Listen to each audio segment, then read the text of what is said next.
Did you know animals were domesticated as far back as 13,000 to 30,000 years ago?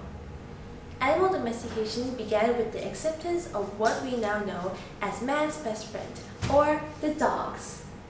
It was believed that they were initially wolves, who gradually lost their feral features after being fed by humans. Following self-domestication, humans artificially select them for their ability to hunt, herd, guard, and carry objects. Other animals, on the other hand, were domesticated later, including farm animals during the agricultural revolution. As time goes by, keeping pets became more widespread with a variety of species to choose from. Following the expand of the hobby, there exist people who underestimate the hardships of keeping a pet, resulting in various social challenges. A pet requires commitment. At least everyone should know that. These animals have very little to no control over the environment they live in, which includes their living spaces, food, and water supplies. Therefore, it is safe to say that their life rests in the hands of their human owners. Without humans, they would have to scavenge for food every single day. Without humans, they would have to find a roof over their little heads every single night. And without humans, they would be left alone to society with no one to love them.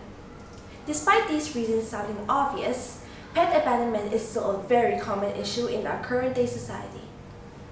According to a study, one of the top reasons dogs and cats end up in shelters or on the streets is due to behavioral problems, which may include excessive barking or meowing, aggression, or home destruction. These actions could be influenced by biological factors such as hormones. For instance, if a male corn snake has high estrogen levels, it will become more dominant, more aggressive, and more territorial. Moreover, an animal's childhood is very important to how they will become as adults. According to Dr. Jen, an experienced veterinarian and professional dog trainer, puppies go through a critical socialization period from 6 to 16 weeks of age that will dramatically impact their behavior for the rest of their lives. Therefore, we are going to be responsible in training them to be able to cope with our environment and us. According to Lisa Tobel, an experienced animal shelter volunteer, most behavioral issues can be corrected, but people may lack the knowledge or commitment needed to do the work. Other causes to pet abandonment may include allergies, lifestyle changes, and many more. Whether it was just an accident or intentional, they all lead to one single road. Street cats and dogs are always struggling to survive. They have no choice but to dig into trash cans for food. By doing so, they spill all the trash that we've aligned together, thus lowering the hygiene of our urban environment.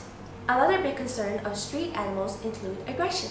Hundreds and hundreds of people fall as victims to feral animal attacks each year.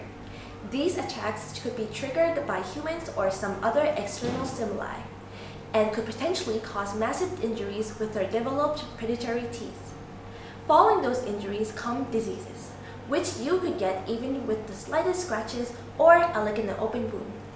Cats and dogs who do not receive proper vaccination are vulnerable transmitters of diseases such as rabies and cat scratch disease. Let's stop here for a second. After all I have said, having a pet seems like a very difficult and painful task, so we should just not have pets at all, right? Wrong. Reality is actually the contrary. Welcoming a new pet, or rather, a family member, could potentially be a wonderful experience for anyone and everyone. Moreover, new studies have shown that pet ownership is associated with improved life expectancy and both mental and physical health. This includes getting up to feed your pets and playing with them. People who are experiencing conflicts in their lives may also turn to their pets to overthrow dark times and give them a sense of purpose to live. Just as Jackson Galaxy, cat behavioralist, has said, having any sort of animal in your life is an irreplaceable piece of therapy. But how? How do we achieve these successes? How do we lessen the amount of feral animals? Being a responsible pet guardian does not require much work. Although it may seem very difficult to achieve, it's not impossible. Before even adopting or buying a pet, think about your current situation. Consider the environment of your home and the people around you and your finances. Consider them carefully long-term and see if the puzzles fit together. Do your research. Within modern-day society, it isn't hard. Just simply go to Google and type something like, "Should I get a dog?" or "How big do common pickles get?" And you'll get the answer. The internet also connects experienced hobbies who would like to share their knowledge with you. Find a farm that fits your need or just ask it in a website. Imagine if you want a pet hawk, but you live in a very small apartment within a busy city. You wouldn't permanently be able to house the hawk even if it was given for free, right? Many people do not consider these things long-term and often impulse buy or adopt an animal. As a result, most lack commitment after a while and abandon their pets to shelters or simply free them into the world. If you already have a pet and feel like you want to get rid of them, then it's okay. It's your choice. However, there is still some other better things you can try before leaving them to animal shelters. Just let that be your last resort, and leaving them to the streets a no-no. In cases of behavioral problems or allergies, it is a good idea to consult a professional. It could be an animal behaviorist, a veterinarian, or a doctor. In other cases of financial problems or problems within your family, you could try to put them out for adoption. Ask people around you or on the internet if they are willing to give your pet a forever home. These things are not difficult to achieve, however, they just require time. As for others who may not have a pet, you can contribute too. When you see a street animal around, report them to a local shelter or an association. They'll know what to do. You can also try adopting a pet from someone or taking in a stray, only if you are able to. Gifting a pet is also a no-no, unless talked over with them already. A living animal is not an object to be given as gifts. Most often, these animals end up abandoned because it turns out that the owner could not look after them. Another thing is to not feed the animals you see around the street. Even though it may seem like a good deed done, however, it actually causes disturbances towards the people within the area.